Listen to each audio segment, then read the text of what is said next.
I put in my letter of resignation for my job 2 days ago, and honestly, I really don't know how to feel. Like, on one hand, I feel relieved because that was like a long time coming. I had been in that position, not in that position, but I've been at that job for 12 years. I have held many positions working at that job, but they were all positions of being a public servant. Is it public servant? Yeah. So I ran youth night programs that were designed to keep children out of off the streets and out of trouble.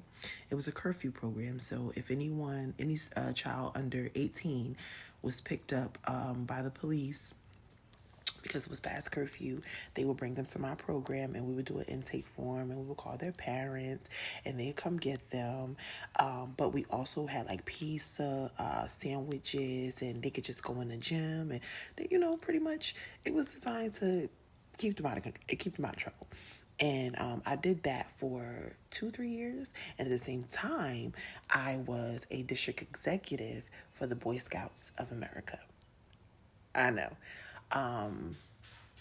But I don't regret the lessons that I learned working with the Boy Scouts of America. Like, yeah, I really don't. I started out there first, and I was a what they call a Scout Reach executive. I work with the inner city kids, the underserved populations. So it wasn't just inner city, but rural areas as well. So I would just be up and down New Jersey. And I serviced a lot of counties, and that was my job. Maybe a few months out of college, and so that's how I ended up working for the city. And then I took on their night program, so I was running a night program and a district executive at the same time. But this was before I had my son. And then after the night program was so successful, they gave me a second night program. And then after that, they asked me, oh, what you're hearing is my cat using the bathroom. Then after that position, I was promoted to running an after school program slash summer program, and I did that for 5 years. And once I had and let me say this, it was a lot. It was a lot. It was a lot, but I don't regret it. Like, I got to be my creative self. I was a program coordinator. I had to learn boundaries, heavy boundaries, but because I was heavily involved in what the staff was doing, the kids was doing, and it wasn't because I was trying to micromanage them. Like, I didn't know any better. Like, I just wanted to be involved. Like, I didn't want to just be the coordinator. I wanted to just be a part of it, and I had to learn, like, them, like, they had it. A lot of them respected my vision. They understood my vision. Some of them were double agents for my I don't even like saying superiors. I don't even like even just,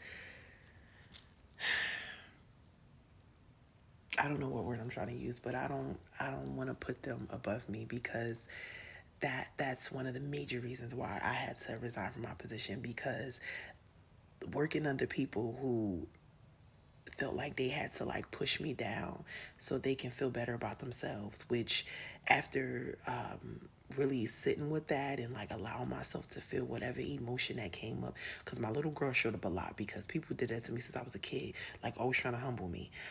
Once I was able to like work through that, I realized that they were doing it because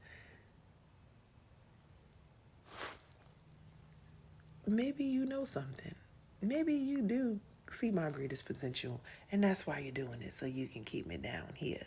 And because nobody ever poured into me growing up, I was the one that did all the pouring into. I couldn't see my magic, because if I could have, I definitely would have been started my own organizations and own businesses a long time ago. Because another thing that I also know is that I don't like people telling me what to do. I don't like it. And I got in trouble a lot as a kid because I did not like it. I didn't. I was never disrespectful, but I always know in my core that I ain't like people telling me what to do. And I 1000% didn't like people talking to me crazy. But I had parents who were not healthy at all, and they talked to me crazy. They allowed other people to talk to me crazy, and they were very controlling. And then I dated people that were very controlling, and then I had friends that were very controlling. So everybody just was like this, always on top of me, trying to control me. And now I understand why they were doing it, because they didn't want to let this bird out. They didn't want to let this bird out. They did not want to let this phoenix out. But yeah, so I did that job, and then I had my baby, and I was like, this is too much, because my baby used to literally be strapped to me in like one of them little baby things, and I would be like serving my parents like it was Thanksgiving. We're giving out food. Like, I did so much for that, for my program. But what I do understand is that a lot of that came from wanting the people in my community to finally accept me. I never felt like I belonged.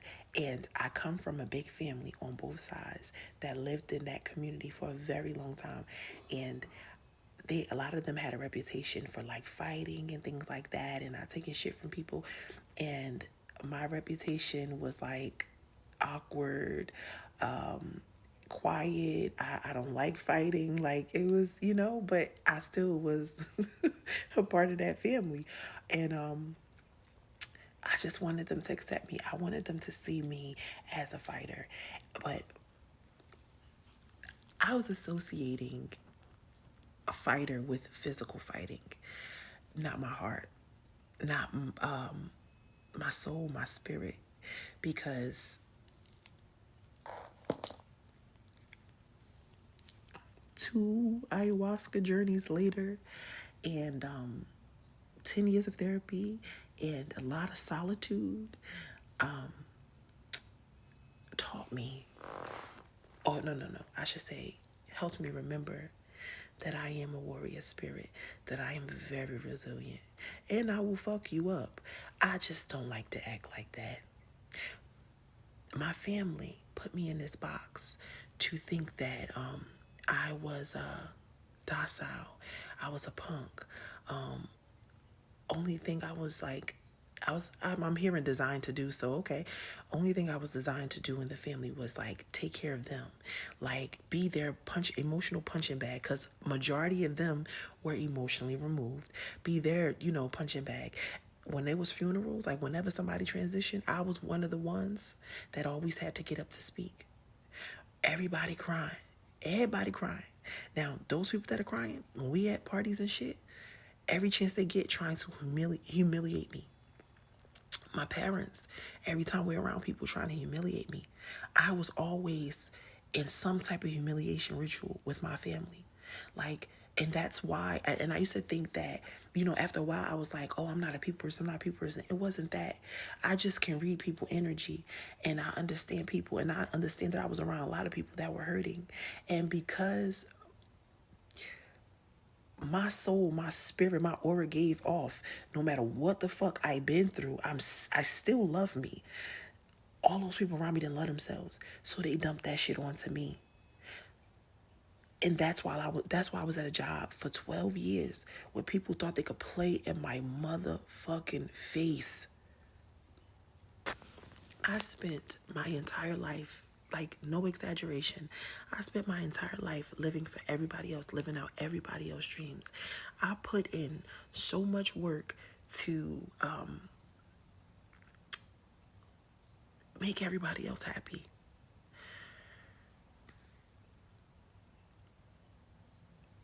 I finally am meeting myself at 40 years old.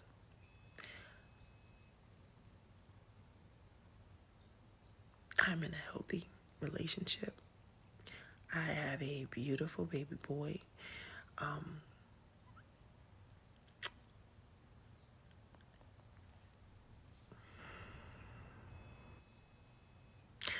And even though my nervous system wants to panic, I know that I'm okay. I know that I'm going to be okay.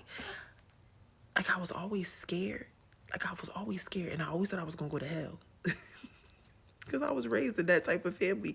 Like, that Christian, everything you do is wrong. And I'm just like, I'm so confused because y'all are dysfunctional as fuck. So are we all going to hell? But like, I always thought I was gonna go to hell. And I always thought, hey, my baby. I always thought I was like a bad, like, kid. Like, my parents had me thinking I was inherently bad because all they ever did was just Tasha, you this, you that. But you're not right. Like, you're not raising me. I'm raising myself and I'm raising y'all. They would let people just talk shit about me. They would call me grown. But like, am I grown? Or did y'all place the responsibility on me of being an adult at fucking 3 years old? Am I grown? Or I'm 5'9" because we some big motherfuckers. I got big titties because that's what we got in this family. Am I grown? Or I'm just growing naturally? Like, why are you, what is it? What is it? Adults of, what is it called when you do? Why are you putting your shit on me? Why are you saying those things to me? That's how I spent my entire life. People, judgmental people, because they judge you themselves. They hate their own lives. And honestly, like, no matter what I went through, y'all, like, it could be, a building could be burning down behind me. Like, I still was like, okay, yeah, I'm gonna figure it out. And I was like treated so horribly for that. Like, my mom, my mother never knew how to deal with my light, but she definitely exploited it. And so did my father. I wake up every morning and I always remind myself that I'm safe. And I have to do it all day long because I was always in an unsafe environment. I just was saying to my wife the other day, because I have these moments, and anybody that has experienced some wild shit in their life, like, you could work through it, but unless you just completely forget it or have the strong will to just say, okay, it happened and push it down, like, it's gonna randomly come up. And so I had that happen a lot, just random shit, like random times where somebody played in my face, random times where I was abused, shit that I don't even remember happening. So I said to my wife, two things. I said, I was like, it was so random. We were watching TV, and I said to her, I said, I remember being 4 years old and my mother being on the couch with my little brother. He was a few months old, maybe 3. It's funny because as I'm trying to get this out, I hear something saying, Natasha, like, be quiet. So I remember being in my mother's room, and it was a 1-bedroom. My mom in the living room, I'm in the bedroom, and it was dark. I don't know how I got in there. I don't know if, like, initially I was in the living room with my mom and my brother, but my cousin was over there.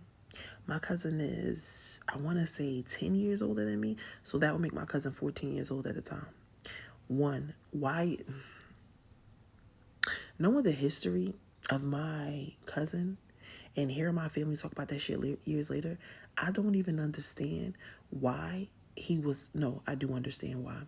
Because of generational patterns, because we're taught to keep the abusers around us, because that's what the fuck slavery was. Massa just do whatever, and you gotta fucking suck it up, buttercup. So that's how I process the shit. So I remember being in a dark room with this cousin, and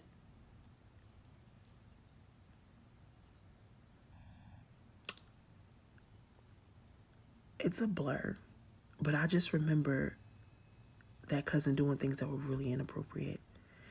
And I remember my mom waking up from the living room and saying, what y'all doing?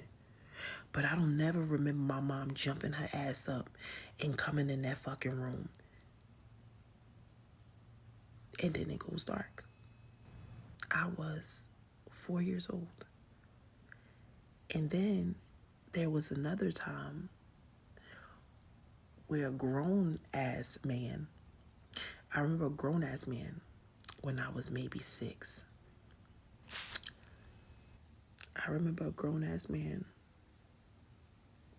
washing me up, and he didn't have to because I could do it. I was very independent. I became a mom at 3 when my mother had my brother.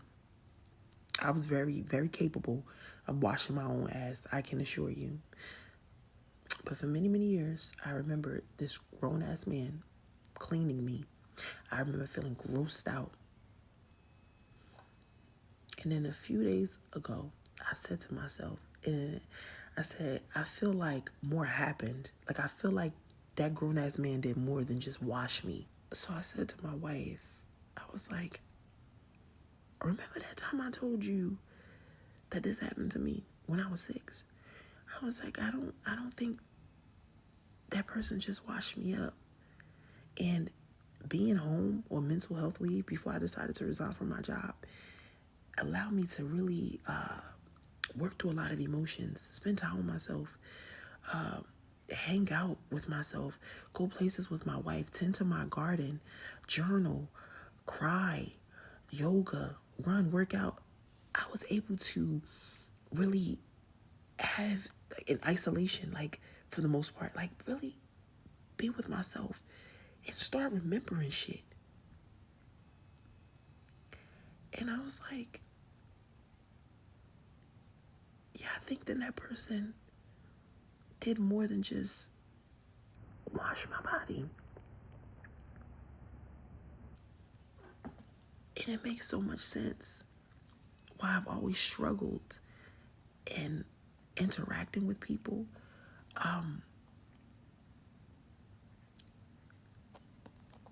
Why I'm always like, why for years I was scared of people. Because I know how dark people can be. I know how deep a lot of people's wounds run. I've seen a lot of people's shadows.